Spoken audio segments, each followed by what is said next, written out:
Hi, I'm Nicky and I am mother to type 1 twins. I started my Instagram page just over a year ago when the second twin had been diagnosed, because when my first twin was diagnosed back in October 2017, I had no idea that the Diabetes Online Community, or DOC as we call them, ever existed. And once my second twin was diagnosed in March last year, I decided to start the Instagram page Type 1 Twins Mum, basically to see if I could connect with other parents in the same situation as me, because I just felt that it was unusual for twins to both be diagnosed as type 1 diabetics. And there aren't many people out there actually that are in the same boat as me. But what I have found is this group of amazing ladies that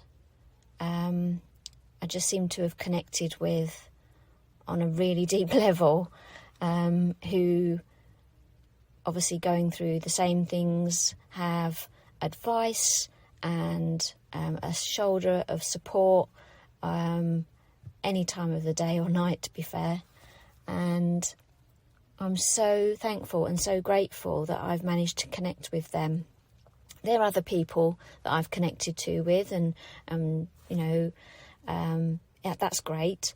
But this particular group of 7 ladies who I've actually met now have been a complete lifeline to me, and it's just been so amazing that something that we shouldn't really be doing, like talking to people online and meeting people online. We're always told, well, that's dangerous, shouldn't do that. It's actually been the most positive thing to come out of such a negative thing, in my eyes.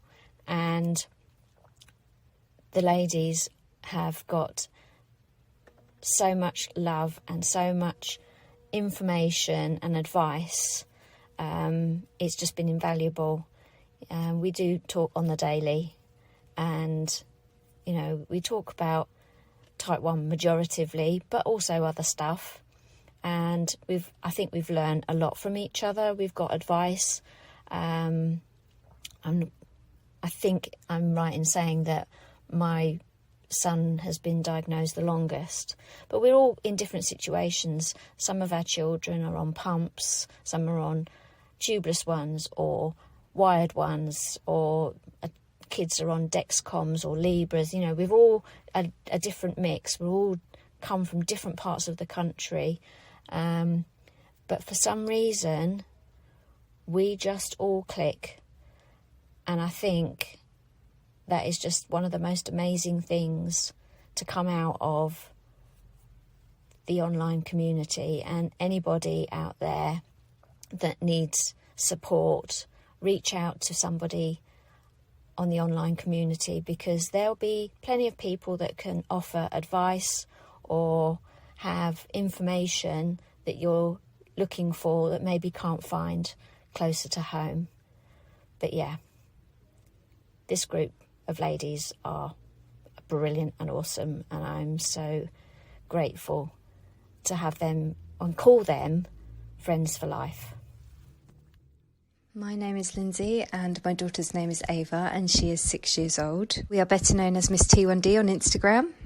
When Ava was diagnosed with type 1 diabetes in December 2019, I only struggled to come to terms with her diagnosis, but I also struggled to come to terms with the fact that nobody seemed to understand our situation and how it felt to be in our position. This was largely due to us feeling very isolated and alone, not knowing any other T1D families, and Ava being the only type 1 diabetic in her school. I created the Instagram account a year after Ava's diagnosis and sought solace in the little squares we called social media, and found not only an amazing community, but a group of incredible women who I am now very fortunate and lucky to call my friends. It's very hard to convey to people who don't live this life exactly what it feels like. Because they don't live it, they don't understand the true nature of it, the complexities of it, how tiring it is and how emotionally draining it is. So when you meet a set of like-minded people, and in my case, these amazing women who suddenly understand exactly where you're coming from, exactly what position you're in, and can relate to everything you're saying, it really helps lessen the load that you're carrying on your shoulders because of everything you have to deal with by being a caregiver to your child that has type 1 diabetes. I think for me, one of the biggest things that has come out of me finding this amazing set of friends is that they completely understand what I'm going through, and more importantly, there is absolutely no judgment at all from them for anything we do. Quite often you'll find it can be quite a judgmental world on social media. Unfortunately, that's just the nature of the world we live in. But this particular set of group of friends who I hold so very dear to my heart never ever judge us. They're always there for us. They offer advice and support, even in the early hours of the morning. And that to me is completely invaluable.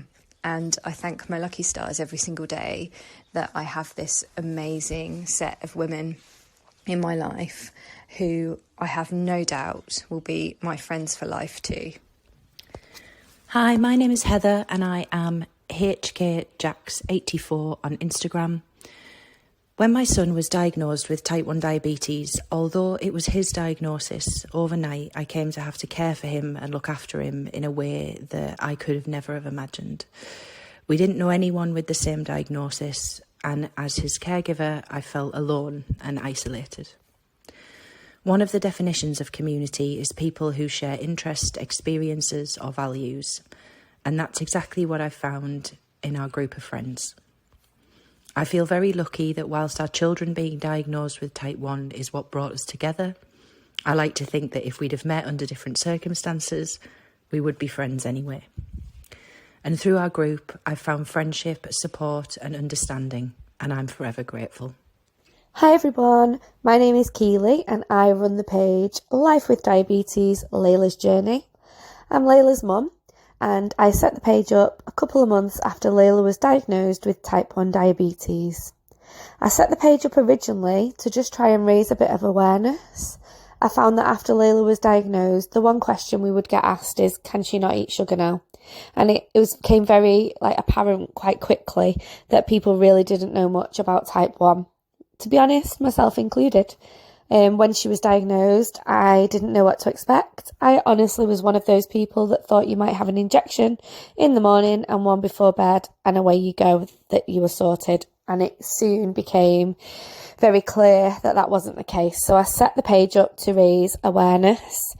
We were doing a really, really good job of raising awareness. People were messaging me saying that I was teaching them things and that they were spreading the word, and that, I felt like I'd done what I'd set out to do.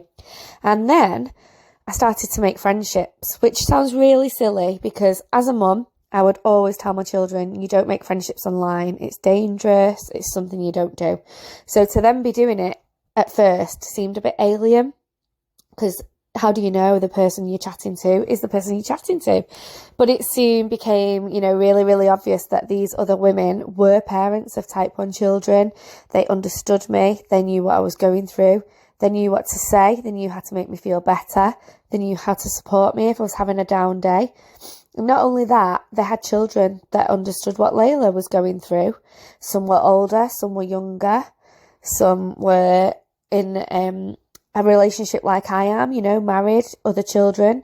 Some were single, all in really, really different walks of life. But it was just really, really lovely to meet people who just got it. Very quickly, one of the parents decided to set up a WhatsApp group, and we set up one where we became really, really close. We'd have giggles on there, we'd cry on there, we'd send voice notes to each other that were really long, pouring our hearts out, but we just got each other. So it was one day, we were in the car and my husband said to me, why don't you meet these people? And, oh gosh, I feel emotional saying it. That's where things changed for me. Oh God, didn't expect to get emotional. Now, I've met a group of women who they are my rocks. They are incredible women. There is 8 of us who just get each other. And I decided to invite them. It could have been a really stupid move, but I decided to invite them to my house. Now, we came from all over. I'm from the northwest. We had people all over the place. I think the longest journey took 5.5 hours to get to me, but they all came. We had Prosecco at my house. People stayed over at mine. People stayed at hotels. And honestly, we just clicked. It was just like a friendship that had come from such an awful place just became one of the best friendships. And I can honestly, they really are some of my best friends, because I can tell them things that I just don't tell other people. And when I'm talking to them about type 1, they understand it. And as much as, you know, my best friends who have been my best friends for years, I love them to death, but they'll never see what happens in the night. And they try to understand, of course they do, but they'll never see it. So to have people who do see it and are in the same position is just honestly saved me, I think, from having a breakdown. They're like my counsellors, and I'd like to hope that they feel the same about me. So we met up. And then after that one, we decided that meeting up once wasn't enough. So we decided to hire an Airbnb in Nottingham a couple of months down the line. And we had such a giggle. That was really good. The first time we met, there were a couple of ladies who couldn't make it. So second time they could make it. We had such a good giggle. It was really, it was real good laugh, and obviously some serious chats, some silly chats, wine again, of course, and pizza. And it was just amazing. Like, you can laugh with a group of women about not having to bolus for pizza because your children are not with you, and only people in your position would get what a nightmare pizza is to bolus for, and actually laugh with you about it. So it was just really, really lovely. We have another meet scheduled where we're going to meet actually with the children. The children are going to get to meet, and we're going to go to the beach. So I'm really, really looking forward to that one. And I think it will do the children good. Don't get me wrong, I still want to meet with the adults as well, from time to time, just with the adults. But I think we've reached that point now where our children need to meet as well. So for me, the community is just, it is incredible. It really is incredible. And I honestly feel like me and Layla wouldn't be at the point that we were at today if we hadn't met. So yeah, I'm really grateful. So thanks, ladies. You know who you are. Hi, my name's Becca, and I am mum to Ava, who was diagnosed with type 1 diabetes almost 2 years ago at the age of 5. The week of her diagnosis that we spent in hospital, I watched her go through emotions, grief, heartache and pain that no parent should ever have to watch their child experience, that no child should ever have to experience. I can't even put into words what that week especially was like. I remember wondering how we would cope, trying to channel my strength from hers, because her strength really was incredible, to be able to help her deal with this massive change to her life. I didn't know anyone else with type 1, and we all felt really lost and alone. No one else in our life truly understood. We almost lost Ava, so I originally started our Instagram page to raise awareness of the signs and symptoms in the hope that someone else may catch it even earlier than we did. And then something incredible happened. Messages of reassurance and love from other parents of children with type 1 came flooding in, and we weren't alone anymore. I have met some of the most incredible mums through this platform. Although I wish we met through different circumstances, I am so grateful that we were brought together, and that Ava also has their children for support and understanding. As we all know, type 1 doesn't sleep. So day or night, I know that there will always be a listening ear for help, or just to say, I get it, and we are here for you. Our friendship means everything to me. They saved me when I felt broken, and in turn helped me to save my incredible daughter every day.